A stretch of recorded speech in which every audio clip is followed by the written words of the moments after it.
নমস্কাৰ আপোনালোকে চাই আছে অসম সংবাদ 24 ঘণ্টা।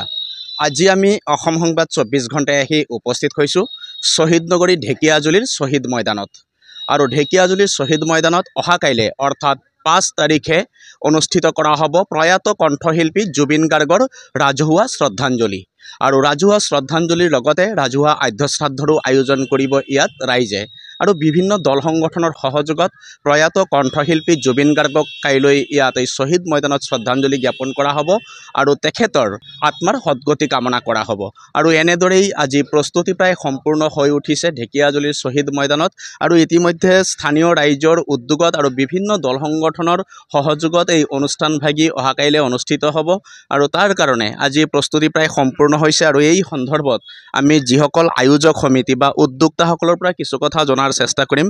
দেখা গৈছে প্ৰাণৰ প্ৰয়াত কণ্ঠশিল্পী জুবিন গাৰ্গৰ মৃত্যুৰ পিছত সমগ্ৰ ৰাজ্যতে এটা শোকাকুল পৰিৱেশৰ সৃষ্টি হৈছিল। আনকি অসম প্ৰায় 5 দিন স্তব্ধ হৈ পৰিছিল। আৰু তাৰ পিছতে শাৰদীয় দুৰ্গা পূজা আৰু দুৰ্গা পূজাৰ পিছতে এতিয়া দেখা গৈছে ঢেকিয়াজুলিবাসী ৰাইজৰ উদ্যোগত প্ৰাণৰ শিল্পীগৰাকীক পুনৰবাৰ সুঁৱৰি শ্ৰদ্ধাঞ্জলি অনুষ্ঠানৰ আয়োজন কৰা হৈছে। আৰু অহা কাইলৈ অনুষ্ঠিত হ'ব এই অনুষ্ঠান। কি ক'ব আজিৰ দিনটোত? এই প্ৰাণৰ যিগৰাকী শিল্পী আমাৰ হিয়াৰ আমঠু জুবিন গাৰ্গৰ মৃত্যুত, আকস্মিক মৃত্যুত আমি সমগ্ৰ ঢেকিয়াজুলিবাসী ৰাইজ যিধৰণে আমি দুখী হৈছোঁ এইখিনি বুজাব নোৱাৰোঁ। কিন্তু তেওঁৰ যিখিনি কৰ্মভাগ আমি কৰিবলৈ বদ্ধপৰিকৰ। গতিকে সকলো দল সংগঠন আৰু বৃহত্তৰ ঢেকিয়াজুলিবাসী ৰাইজৰ সহযোগত আৰু সহায় সহযোগত আমি অহাকালি প্ৰস্তুতি প্ৰায় সম্পূৰ্ণ কৰিছোঁ।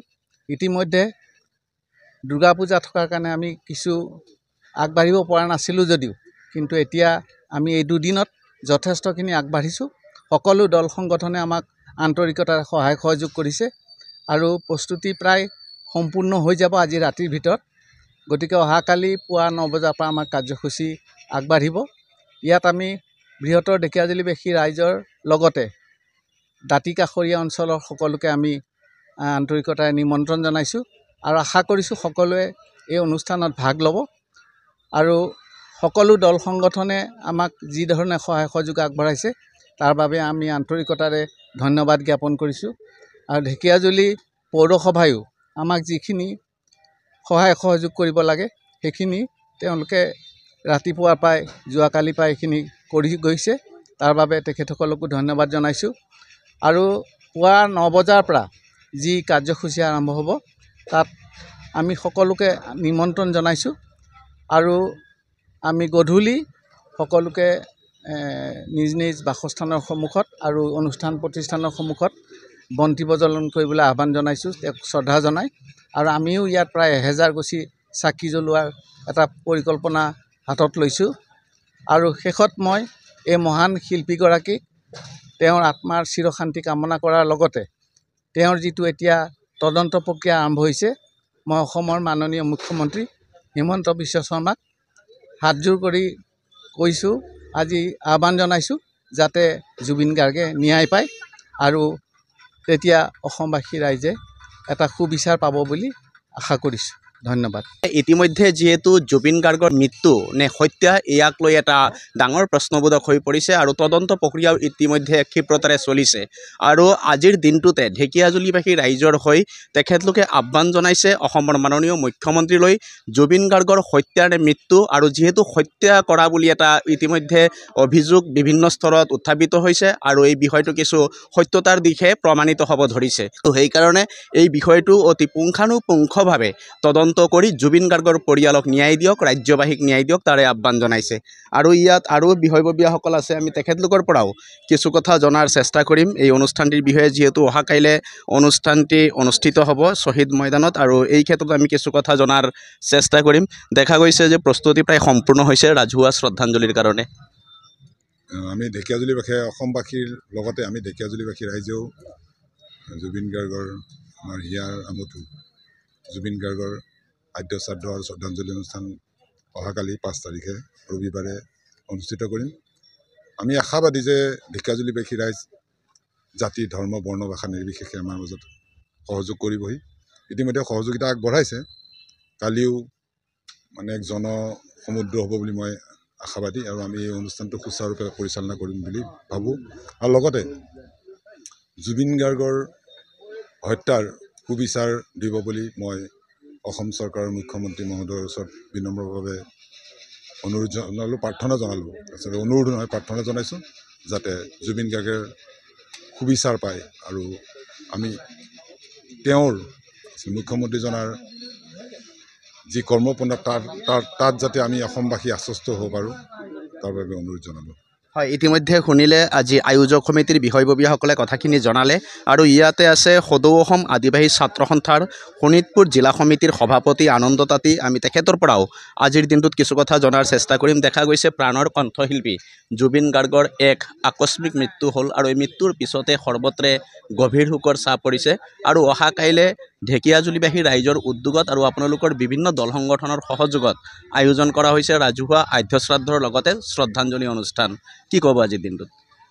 হয়, আমাৰ সকলোৰে প্ৰাণৰ শিল্পী জুবিন গাৰ্গৰ অহাকালি আমি সমূহ ঢেকীয়াজুলিবাসী ৰাইজ তথা বিভিন্ন জাতীয় সংগঠনৰ উদ্যোগত অহাকালি দিনজোৰা কাৰ্যসূচীৰে আমি তেখেতৰ শ্ৰদ্ধাঞ্জলি আৰু আদ্য শ্ৰাদ্ধ ইয়াত এদিনীয়া কাৰ্যসূচীৰে আমি অনুষ্ঠিত কৰিছোঁ আৰু আপোনাৰ যোগেদি সকলোকে ঢেকীয়াজুলিবাসী ৰাইজ তথা বিভিন্ন ভাষা ভাষী সকলোকে আমি অহাকালিলৈ ইয়াত নিমন্ত্ৰণ জনাইছোঁ আৰু ইয়াৰ লগে লগে সঁচাকৈ ক'বলৈ গ'লে আজিৰ তাৰিখতো মনত বিশ্বাস নাই, মনে মানি ল'ব পৰা নাই যে আমাৰ মাজৰ পৰা জুবিন দাক আমি হেৰাই দিছোঁ। কিন্তু সঁচাকৈ যোৱাকালি আমি এটা দেখিবলৈ পালোঁ শেখৰ গোস্বামীৰ যিটো অভিযোগ, সেই অভিযোগ মতে স্পষ্টভাৱে এটা কথা ওলাই পৰিছে য'ত তেখেতক পৰিকল্পিতভাৱে কিন্তু হত্যা কৰা হৈছে। তেখেতে কৈছে যি ধৰণে জুবিন দাক মানে সাগৰলৈ নিয়া হৈছে আৰু যি ধৰণে তেখেতৰ যি সমূহ তথ্যবিলাক যি লুকোৱা যেটা মানে পৰিকল্পনা যিটো কৰিছিলে এইবিলাক যোৱাকালি ওলাই পৰিছে আৰু শেখৰ গোস্বামী যিটো অভিযোগ দিছে সেই অভিযোগ যদি সঁচা হয় তেতিয়াহ'লে কিন্তু আমি দাবী কৰিছোঁ দোষীক কিন্তু উচিত শাস্তি কিন্তু প্ৰদান কৰিব লাগিব আৰু আমি অসম চৰকাৰৰ প্ৰতি বিশ্বাস আছে। আমাৰ মাননীয় ডক্টৰ হিমন্ত বিশ্ব শৰ্মা অসমৰ মাননীয় মুখ্যমন্ত্ৰীৰ প্ৰতি আমাৰ বিশ্বাস আছে, আশা আছে। তেখেতে জুবিন দাক যে ন্যায় প্ৰদান কৰিব এইটো আমাৰ কিন্তু দৃঢ় বিশ্বাস।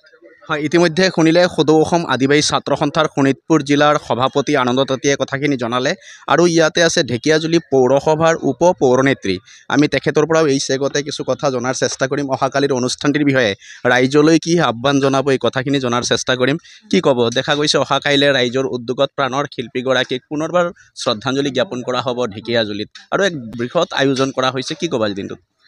হয়, আচলতে জুবিন গাৰ্গ ঢুকুৱা যথেষ্ট দিন হ'ল।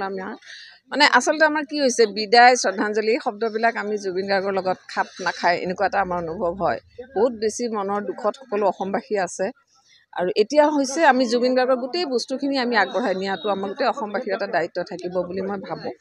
কাৰণ তেখেতৰ যিখিনি সৃষ্টিৰাজি সেইখিনি বহুত বছৰলৈ 100 বছৰলৈ কোনেও পূৰণ কৰিব নোৱাৰে। গতিকে তেওঁৰ সৃষ্টিৰাজিখিনি লৈ আমি অসমীয়া সাহিত্য সংস্কৃতি বা গোটেই ভাৰতবাসীৰ আগত দাঙি ধৰাটো আমাৰ প্ৰধান কৰ্তব্য হ'ব আৰু যিটো ন্যায় বিচাৰ সেই ন্যায় বিচাৰৰ প্ৰতি আমাৰ অসম চৰকাৰৰ ডক্টৰ হিমন্ত বিশ্ব শৰ্মা নেতৃত্বাধীন চৰকাৰখনৰ যিটো প্ৰচেষ্টা চলাই আছে আমি খুব আশাবাদী আৰু আমি জানো জুবিন গাৰ্গে নিজে ন্যায় পাব, অসমবাসীয়ে ন্যায় পাব, অসমবাসী সন্তুষ্টি লাভ কৰিব বিচাৰ প্ৰক্ৰিয়াৰ ক্ষেত্ৰত, সেইখিনিকে আশা কৰিছোঁ।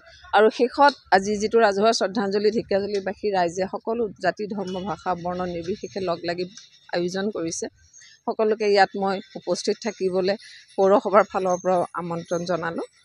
এইখিনিয়ে আৰু বিশেষ ক'ব লগা মোৰ একো নাই। হয়, ইতিমধ্যে শুনিলে অহা কাইলৈ যিহেতু ৰাজহুৱা শ্ৰদ্ধাঞ্জলি আদ্য শ্ৰাদ্ধৰ আয়োজন কৰা হৈছে শ্বহীদ নগৰী ঢেকীয়াজুলিৰ শ্বহীদ ময়দানত আৰু এই অনুষ্ঠানটিত সকলোৱে সহযোগ কৰক, অংশগ্ৰহণ কৰক তাৰে আহ্বান জনাইছে আয়োজক সমিতিৰ লগতে ঢেকীয়াজুলি পৌৰসভাৰ উপ পৌৰনেত্ৰীয়েও। আৰু এনেদৰেই আজি প্ৰস্তুতি সম্পূৰ্ণ হৈ উঠিছে যিহেতু অহা কাইলৈ প্ৰাণৰ শিল্পীগৰাকীক ইয়াত শ্ৰদ্ধাঞ্জলি জনোৱা হ'ব। তেখেতৰ নামত কাইলৈ ইয়াত নাম প্ৰসংগ অনুষ্ঠিত হ'ব, চাকি বন্তি জ্বলোৱা হ'ব আৰু তাকে লৈ পৰিৱেশ আজি এনেধৰণৰ হৈ আছে ঢেকীয়াজুলি শ্বহীদ ময়দানত। আৰু অহাকালিৰ অনুষ্ঠানটি সুকলমে পাৰ হওক, সকলোৱে সহযোগ আগবঢ়াওক, আমিও তাৰে কামনা কৰিছোঁ আৰু সকলোৱে অসম সংবাদ 24 ঘণ্টা চাই থোৱাৰ কাৰণে পুনৰবাৰ সকলোলৈ কৃতজ্ঞতা আৰু অভিবাদন জ্ঞাপন কৰি মই প্ৰশান্ত বৈশ্যই ইয়াৰ পৰাই সম্প্ৰচাৰ সমাপ্ত কৰিছোঁ।